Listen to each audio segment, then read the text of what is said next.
আসসালামু আলাইকুম। সংবাদে আপনাদের সবাইকে স্বাগত জানাচ্ছি। আমি ফিরোজ তোহা। শুরুতেই আরবে কেবলস সংবাদ শিরোনাম। বাংলাদেশের সর্বশেষ গুরুত্বপূর্ণ আপডেট সংবাদে আপনাকে স্বাগত। শুরুতেই সংবাদ শিরোনাম, পরে বিস্তারিত। শুরুতেই জানিয়ে দিব, ডক্টর ইউনূসের ম্যাজিকে আসবে $13.5 বিলিয়ন। আওয়ামী লীগ সরকারের দুর্নীতি আর লুটপাটের দেশের আর্থিক খাতসহ যখন ভয়াবহ চ্যালেঞ্জের মুখে পড়েছে গোটা দেশ, ঠিক সেই মুহূর্তে ত্রাণকর্তা হিসেবে সরকারের প্রধান দায়িত্ব গ্রহণ করেছেন নোবেল বিজয়ী অর্থনীতিবিদ ডক্টর মোহাম্মদ ইউনূস। বিশেষ করে অর্থ পাচার আর ডলার সংকটে যখন দেশের রিজার্ভ তলানিতে সেই সময় আন্তর্জাতিক দাতা সংস্থাগুলোর সহায়তায় রিজার্ভের চ্যালেঞ্জ মোকাবেলায় কাজ করছেন তিনি। এরই মধ্যে আন্তর্জাতিক মুদ্রা তহবিল, IMF, বিশ্বব্যাংক, এশিয়ান উন্নয়ন ব্যাংক, ADB এবং ইসলামী উন্নয়ন ব্যাংক, ISDB এবং যুক্তরাষ্ট্রের আন্তর্জাতিক উন্নয়ন সংস্থা USAID বেশ কয়েকটি সংস্থা এবং দেশ বাংলাদেশকে সহায়তার আশ্বাস দিয়েছে। এসব অর্থ পেলে দ্রুত সময়ের মধ্যে ডলার সংকট এবং রিজার্ভের পতন থেমে আর্থিক খাত ঘুরে দাঁড়াবে বলে মনে করছেন অর্থনীতিবিদেরা।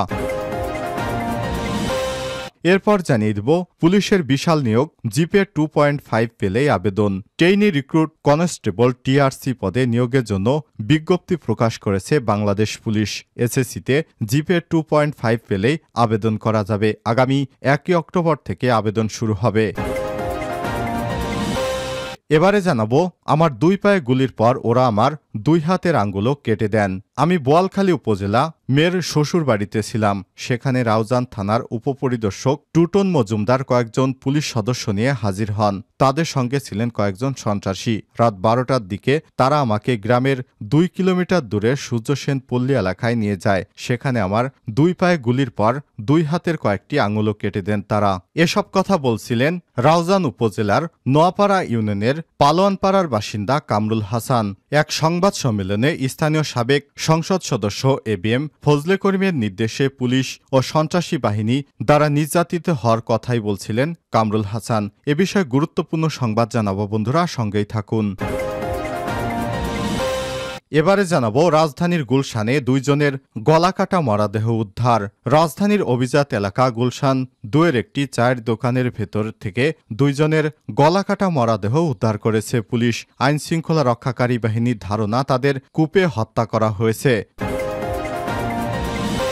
জানিয়ে দিব, সেনা কর্মকর্তা তানজিমের প্রধান হত্যাকারী নাসিরসহ গ্রেপ্তার 2। কক্সবাজারের চকরিয়ায় ডোলা হাজরায় ডাকাতে ছুরিকাঘাতে নিহত সেনা কর্মকর্তা লেফটেন্যান্ট তানজিম সারোয়ার নির্জনের মূল হত্যাকারী নাসিরউদ্দিন প্রকাশ ডাকাত নাসিরকে গ্রেপ্তার করেছে র্যাব। এ সময় হত্যাকাণ্ডে তার সহযোগী ডাকাত এনামকেও গ্রেপ্তার করা হয়। উদ্ধার করা হয়েছে দেশি বিদেশি 2টি আগ্নেয়াস্ত্র এবং 3 রাউন্ড গুলি।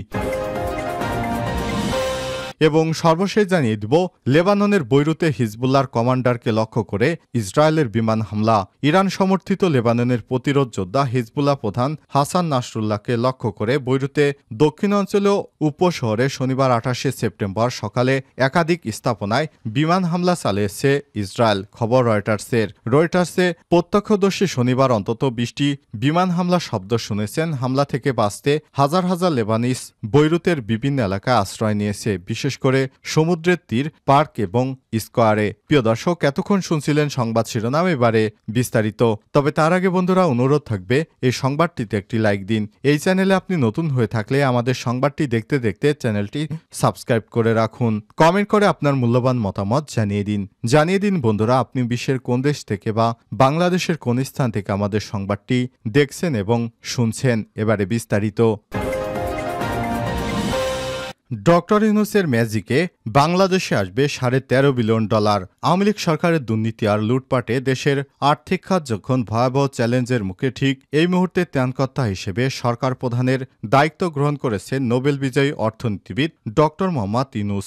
বিশেষ করে অর্থ পাচার আর ডলার সংকটে যখন দেশের রিজার্ভ তলানিতে ঠেকে গিয়েছে, সেই সময় আন্তর্জাতিক দাতা সংস্থাগুলোর সহায়তায় রিজার্ভ চ্যালেঞ্জ মোকাবেলায় কাজ করছেন তিনি। এর মধ্যে আন্তর্জাতিক মুদ্রা তহবিল আইএমএফ, বিশ্বব্যাংক, এশিয়া উন্নয়ন ব্যাংক এডিবি, ইসলামী উন্নয়ন ব্যাংক ও যুক্তরাষ্ট্রের আন্তর্জাতিক উন্নয়ন সংস্থা ইউএসএআইডি বেশ কয়েকটি সংস্থা বাংলাদেশকে সহায়তার আশ্বাস দিয়েছে। সব অর্থ পেলে দ্রুত সময়ের মধ্যে ডলার সংকট ও রিজার্ভের পতন থেমে দেশের আর্থিক খাত ঘুরে দাঁড়াবে বলে মনে করছে অর্থনীতিবিদরা।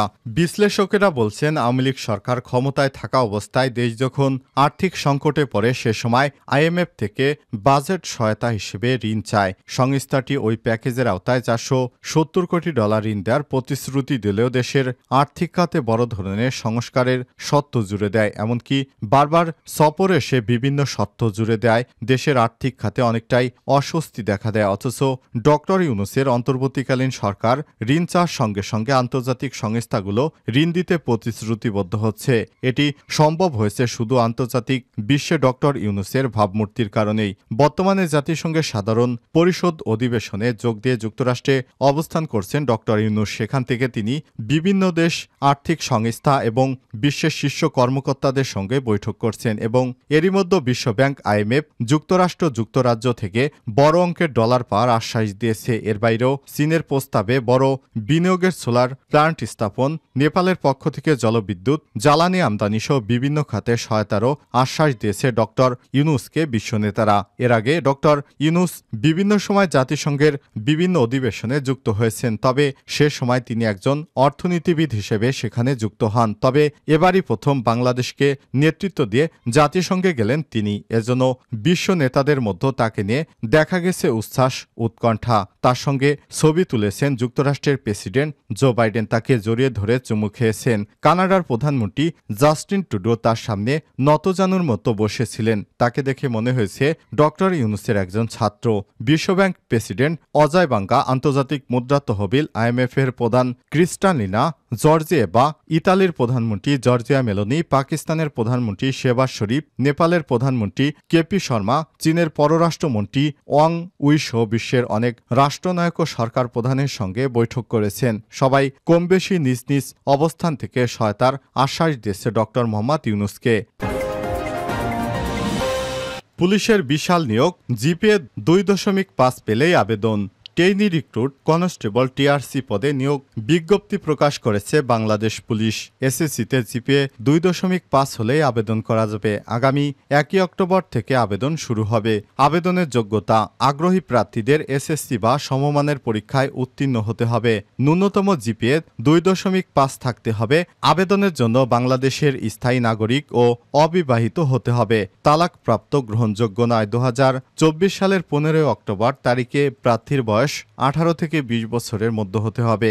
এক্ষেত্রে বীর মুক্তিযোদ্ধা, শহীদ মুক্তিযোদ্ধা ও বীরাঙ্গনা সন্তানদের জন্য বিদ্যমান কোটা অনুষ্ঠিত হবে। শারীরিক যোগ্যতা, মেধা কোটার ক্ষেত্রে পুরুষ প্রার্থীর উচ্চতা 5.6 ইঞ্চি। বীর মুক্তিযোদ্ধা, শহীদ বীর মুক্তিযোদ্ধা, বীরাঙ্গনা সন্তান নিগোষ্ঠী কোটার ক্ষেত্রে 5.4 ইঞ্চি। শারীরিক প্রতিবন্ধী ও তৃতীয় লিঙ্গের কোটার ক্ষেত্রে বিধি অনুষ্ঠিত হবে। নারী প্রার্থীর উচ্চতা, মেধা ক্ষেত্রে 5 ফুট 4 ইঞ্চি।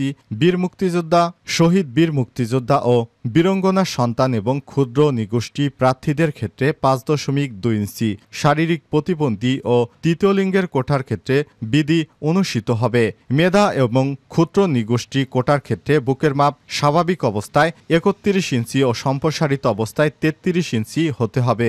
বীর মুক্তিযোদ্ধা, শহীদ বীর মুক্তিযোদ্ধা এবং বীরাঙ্গনা সন্তানদের কোটার ক্ষেত্রে স্বাভাবিক অবস্থায় 30 ইঞ্চি ও সম্প্রসারিত অবস্থায় 31 ইঞ্চি।